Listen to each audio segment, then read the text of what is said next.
Des familles endeuillées, des vies brisées, des destins stoppés brutalement à fleur de l'âge. Voici une nouvelle méthode de jalousie de plusieurs aigris qui se traduit dans les tueries en série d'un benguiste. Cette jeune dame, sur des images amateurs que nous avons recueillies sur la toile, a été, selon plusieurs témoignages, précipitée au séjour des morts quelques jours après son mariage.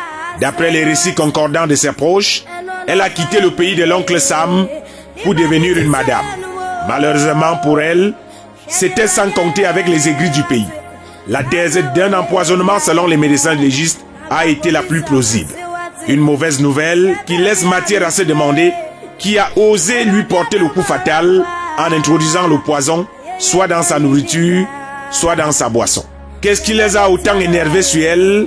Sa beauté, son argent, son mari, ou tout simplement, comme on dit au pays, le mal pour le mal. Qui a osé porter une telle ignominie dans sa famille et pris le risque qu'une telle cruauté puisse devenir une malédiction générationnelle?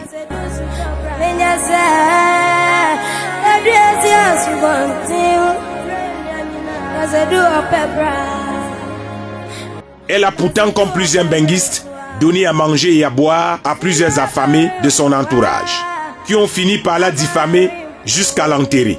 C'est une longue liste de tueurs à la fiole d'un benguiste qui persiste dans notre pays. Le poison a remplacé le poisson dans les plats et les glaçons dans les verres. Les aigris se baladent désormais avec, comme on dit chez nous, la ratachop d'ail dans leur poche. Les benguistes qu'on était censés raccompagner à l'aéroport sont conduits à l'aéromorgue. Ils nous ont pourtant farotés en euros. Nous sommes devenus, nous les sans-boulots, leurs bourreaux. Ils nous ont permis de nous coucher sur des fauteuils en cuir. Nous avons décidé de les faire dormir dans les cercueils.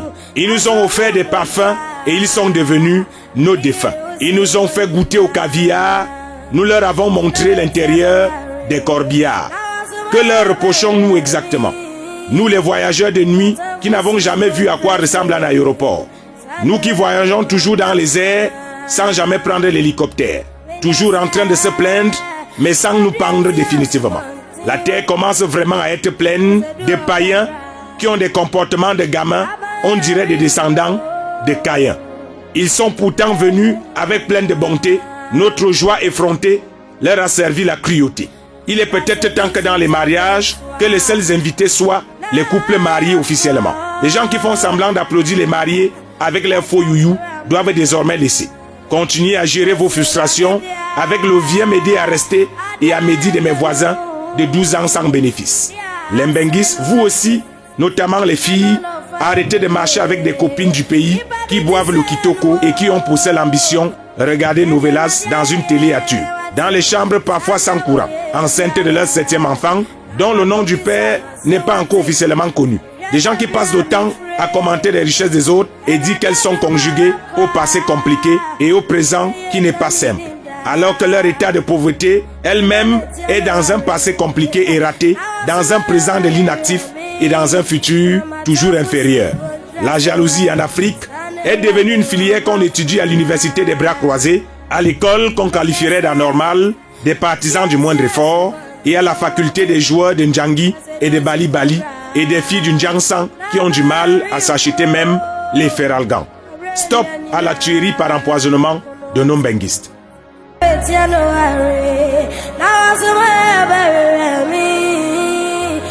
Matafusi won't